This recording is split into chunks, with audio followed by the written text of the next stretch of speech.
Amidst Nigeria's sociocultural inhibitions preventing women from attaining their life potential emerges a story of resilience, determination, and hope. This is the story of Nigerian women entrepreneurs fighting for their financial independence. The journey to financial inclusion for women entrepreneurs in Nigeria is one that is fraught with challenges. But these women entrepreneurs are not just surviving, they are thriving and building a future for economic independence.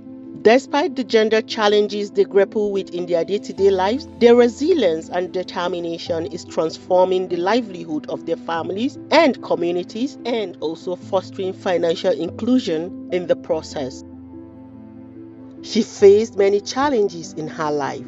Giving up was never an option.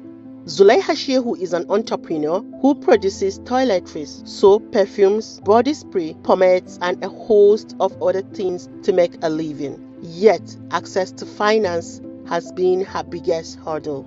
Zulaiha's life story is a byword for perseverance. Thanks to the unwavering support of her husband, she has now acquired a permanent site for her business. Her entrepreneurial journey is not a tea party. Oftentimes, she had to rely on funds from her sewing business to fund her current venture. Wallahi, there are so much challenges in getting loan. That is why I just do 2 attempts for loan, and I didn't get it. That is why I never tried it again. I'm just doing it my own with what I have. You know, if you have a capital, the product I will produce more things better than I'm producing it now. But because I don't have the capital, that is why I'm producing it small. I even have the market that who are asking me to bring it into their stores. Some like Sahad store, Jipatu, and this other one, all Al-Ikhlas. But I don't have the capital to produce the product and take it to them at once. I'm just doing it just like Dabara Renta Matamata. When I take it to the Sahad store, if they purchase it and sell it, they give me the money, then I produce another one to take it to the Al-Ikhlas store. Because I don't want to lose the market and I don't have enough money to supply them all at a time. It's only my husband that's giving me support all the time. He is the one that built this company for me. I sacrifice what I have just to make this business grow. Just like I told you, I'm a tailor. I'm doing beadswork and many other things and with hand. When I get their profit, I use it. I transfer their profit instead of me to eat, go to do something with their profit. I just use it to grow this business. DJ Ibrahim is a farmer and an entrepreneur. The banker turned perfume entrepreneur had to deal with the harsh reality of being both a female entrepreneur and a widow, trying to access financing for her business. The Nigerian banking industry doesn't have tailor-made financial products for women in her shoes. With all this one, I was doing it with the support of my family and children. In fact, with all this family I was doing, I didn't collect any loan from the bank. Even as I was a banker, I know I'm supposed to have a loan from the bank, but I didn't collect personal loan from my family. I decided to collaborate with my children. We put hands together and we financed our family. So all my activities was successful being together with my children. If I collected loan now and the business didn't go well, it will be a problem for me and my children because bank will never allow you to go with their money. You must pay back the loan. Although it's really tough sustaining her enterprise, she believes the right financial support is all that stands between her and taking her business to the next level. Even presently, I'm still struggling to see that I have people that we would partner with, more especially with the freshener, because this HOS, it has go around and it is giving us courage So my struggle now is anywhere that I had this any seminar or any activity that can lead me to have a partner, I would join them. So I am now struggling to see how will I get a partner that will partner with, so that we will work together. My intention is to make this our HOS product to be exported outside. In Gombe State, Zainab Ismail's journey has been shaped by societal and cultural norms. Starting her spice business was an uphill battle. Aside from financial challenges which female entrepreneurs Zulaiha and DJ are facing, certain cultural norms in her society makes it even harder for women to succeed. But through thick and thin, Zainab overcome many obstacles. Her business is growing and she seeks heightened support to thrive among her male business counterparts. My aspiration for the future of my business include expanding our product line, maybe to be exporting our products in the global market. Let our product go everywhere in the world. Let us be well known everywhere in Nigeria, everywhere in Gombe. Let everybody knows about Zia spices. Reaching new markets and incorporating more sustainable practices to achieve these goals. I am focusing on strategic partnerships and leveraging technology to improve efficiency. My advice to other women aspiring to become entrepreneurs in Gombe State and Northern Nigeria at large is to stay resilient, seek out mentorship, and continuously invest in their personal and professional development. Adetitu Adedeji's story is a story of defying all odds, including a physical disability. Adetitu has carved a niche for herself as a fashion entrepreneur, dealing in Ajiri, the colorful handmade and indigo dyed clothing made by Yoruba women. She is unstoppable. Thanks to social media, which has liberalized the art of marketing, Adetitu has leveraged social media to promote her brand to the next level. Yet, she believes the government needs to do more in terms of creating an enabling environment for women entrepreneurs like herself. I know being challenged and being an entrepreneur can be quite challenging, but I don't focus on the challenges before me. I go for so many exhibitions, and one unique thing I do that I praise myself for is the fact that I could walk into any hotel and demand to see the manager and just showcase what I do. Here in First Stack, I just walked up to them. I told them this is what I do. I went with some of their address, showed them, they fell in love. They asked that I do customized address tops for them. And immediately the GM saw me, and I'm sure at the back of his mind, it was like, for someone with these conditions, still trying to make something good out of her life, we just need to encourage her. I can't say for other physically challenged entrepreneurs, but for someone like me, I think I'll be getting good responses from people. I knew someone who runs a fashion house, a very good one, and so she purchases most of this ajire from me, and their business is about win-win, 50-50. So what I do is that she buys this ajire from me, she makes beautiful styles with it, then I post on my social media pages that, the ajire is for me, but if you need her services, these are contacts. So that is that for me. And I don't just go posting people's pictures anyhow. I have to seek permission. Are you comfortable in doing this? So I have what I call Man Crush Monday, Man Crush Adire Monday.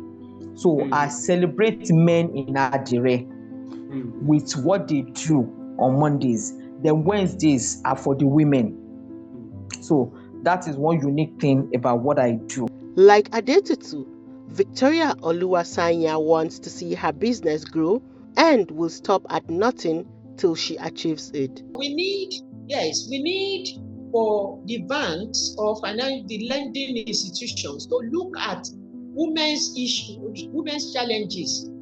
You know, they need to look at it holistically and come up with solution. For instance, I don't mind a situation in which you tell me to go and join a business management organization like New Faces, New Voices, you know, so that if I want to join, if I want to access loan, I will go through my business management organization. Yes. They know me, they see me regularly, they know me, they can vouch for me. But I have to pay my subscription.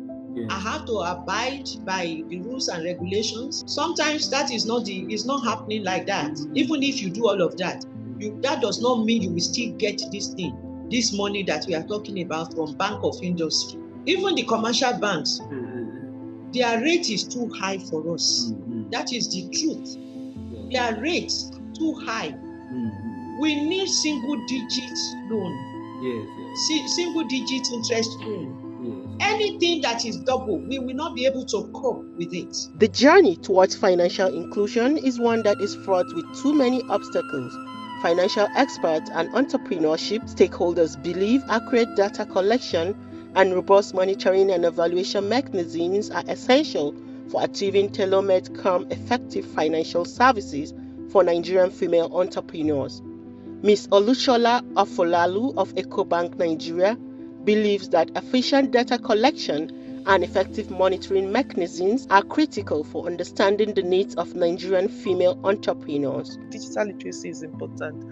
In terms of financial literacy, what I tell people is that we can't all be specialists, really. But what is important is if you can get a competent team to be able to record your transactions to ensure that they can interpret that transaction. Yes, you must have the basic knowledge to be able to, when you look at it, to say, okay, my business is doing well, my business has gone from this point to that point. But you can actually engage the services of a team or of a consultant to walk you through the process, because it's important. Financial literacy encompasses having good records. If you don't have financial records, the banks are not going to give you any loan because they can't assess you. The organizations that want to help you process grants and technical assistance might not be able to. So there needs to be the data about your business, a record about your business. So it's critical, and it is important that the women entrepreneur go ensure that they are digitally literate or financially literate. Just because loans are there doesn't mean everybody can access them.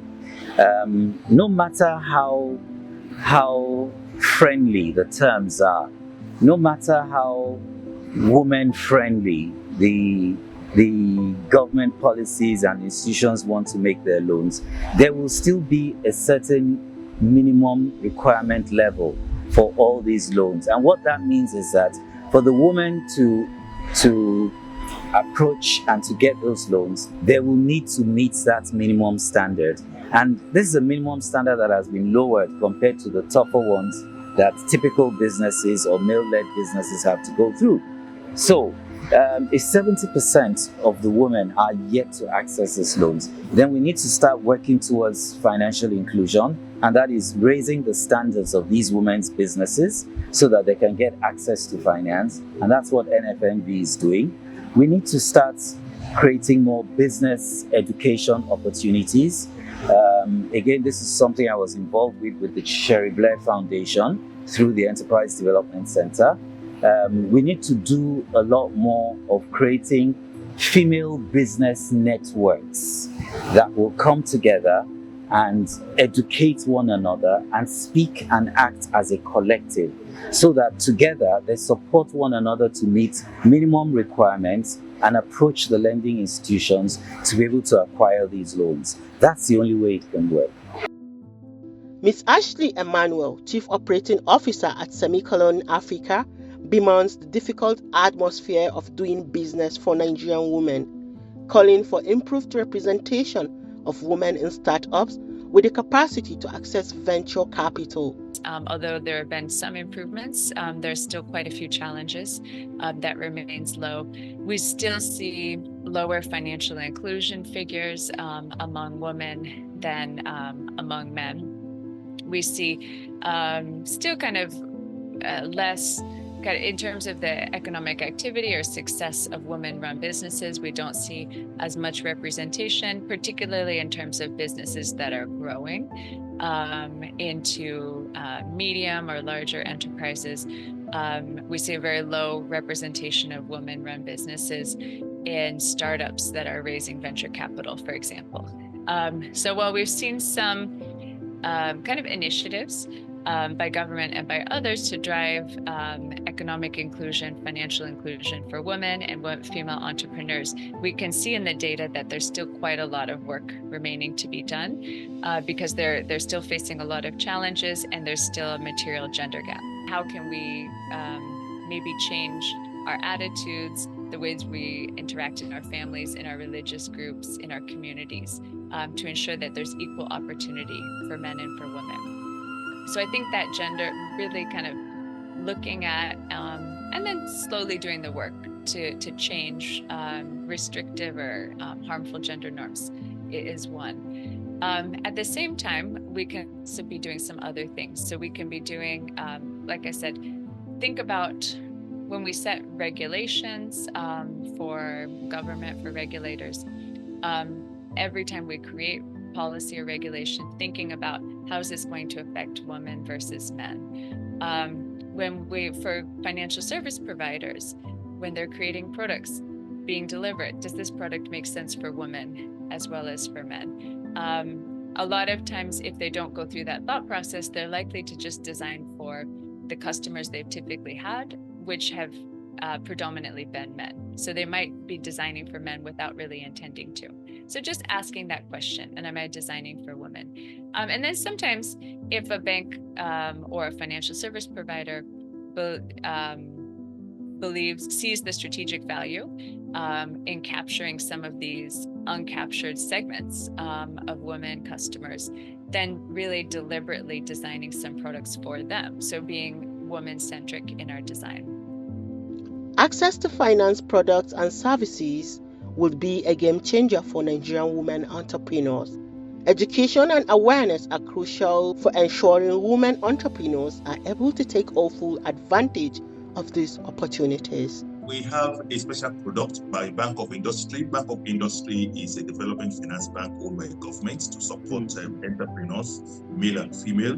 But at the moment, we now have a particular policy in the Bank of Industry that stipulates that their funding, 30% of their funding will now go for women. So, this year, they've been able to increase it from 30% to 60%. So if you are going for funding through Bank of Industry now, any fund they have has a 60% shares dedicated to women. Also, like I mentioned the other time, CBN also mandated the banks to now begin to borrow to women, not just having women on their boards alone, but to now begin to borrow to women strategically. For that reason, they mandated all banks to have special products for women, and that has been happening now. For example, First Bank now have a 0% interest rate loan for women. Access Bank has a 1 decade interest loan for women, aside from what they used to have for men or the general public. We have Zenith Bank, their own is Zenith Z. They also have a 1 decade interest loan for women. There's another government agency known as SMIDAN, Small and Medium Enterprise Development Agency of Nigeria. That's the arm of government that oversees all the activities of women across the nation. Now they also have a particular funding program dedicated to women. And this funding program also assigns 70% of their fund to women only. And what has this been able to develop? We now discover that quite a number of entrepreneurs whose ownership are purely male are now including female in their board so that they can begin to access some of these funds that are dedicated purely to women. And that has in a long way, been able to bring about corporate governance where we have gender equality, men and women on the board of companies of registered businesses in Nigeria now, because they know that the best way to get to quite a number of loans and intervention fund and grants now is by having women on their board. Chinasa Collins Ogbo is the Advocacy and Communications Lead for the Enhancing Financial Innovation and Access, EFINA. She outlines what the government must do to democratize access to loans and foster financial literacy among women entrepreneurs. There's so many, ways of addressing this and ensuring that, women have the right information. But I think the first place to start is understanding the needs of women and understanding what drives them, understanding their challenges. And to understand is a lot of, groundwork in going into the different communities and engaging with different groups of women. Because as they say, women are not a homogeneous group. So the woman in the north, even within like a particular region, still very diverse. And so if you have a blanket approach in sort of engaging with them, you may not record a lot of successes or may not even get the impact that you want, right? So it's first of all having that lens of women. All women are not the same. They are women. There are issues that cut across the group as a gender, but in terms of their sociocultural nuances, educational backgrounds, then you start to see the differences and start to think of how to tailor solutions or even advocacy efforts to address the gaps, right? So in a nutshell, financial education and literacy programs very important, but that's layered on a deep and nuanced understanding of who they are, what they want, the language they speak, what resonates with them, and then you can address those needs. The New Faces, New Voices Nigerians Women Leadership and Financial Inclusion WLFI project focuses on building a robust network of Nigerian women leaders and financial stakeholders to influence policies that promote economic recovery from COVID-19 and foster financial inclusion for women. The WLFI project also promotes the participation of women in financial policy making through strengthening women's network that elevate the collective voices of women to improve their financial inclusion. What we have achieved as an impact or progress is what we will call as celebrating, our consolidated gains from running this WLFI project in the 3 years, like what we did in Kano in May. May, yes, 22nd and 23rd, and this was to consolidate our gain.